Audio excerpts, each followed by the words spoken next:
ఒకానొక సమయంలో ఒక చిన్న పాప అనమాట వాళ్ళ ఇంటి దగ్గరలో ఉన్న ఒక శివాలయాన్ని పడగొట్టేస్తుంటే గబగబా వెళ్ళి వాళ్ళ నాన్నగారికి చెప్పి ఆపమని చెప్పిందండి.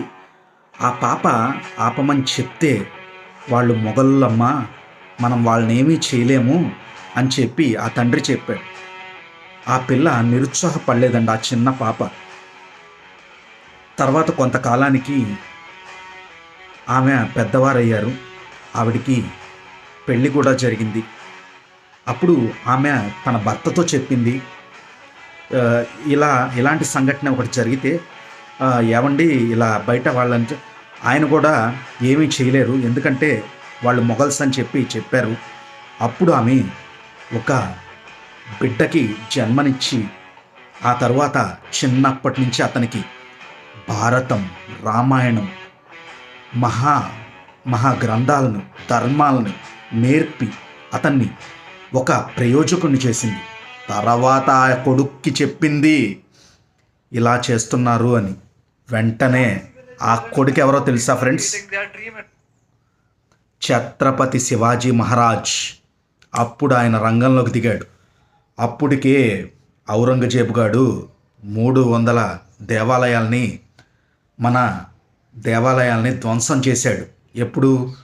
ఆ సమయంలో శివాజీ మహారాజ్ ఎన్నో దేవాలయాల్ని కాపాడాడు. మరాఠా సామ్రాజ్యాన్ని స్థాపించాడు. మరాఠా అంటే అదొక కులం ఫ్రెండ్స్. మరాఠాస్ అంటారు. మరాఠీ అంటే మహారాష్ట్రలో మరాఠీ అనే లాంగ్వేజ్ వాడతారు. మరాఠా అనేది ఒక కులానికి సంబంధించిన వాళ్ళు. వాళ్ళంతా కూడా హిందూ ధర్మం కోసం నిలబడి పోరాడి భారతదేశంలో మరాఠాలు హిందూ ధర్మాన్ని నిలబెట్టారు.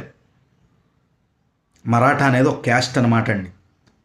అది ఛత్రపతి శివాజీ గారు వారందరినీ పోగు చేసి ఒక తాటి మీద నిలబెట్టి శత్రువుల్ని గడగడలాడించాడు.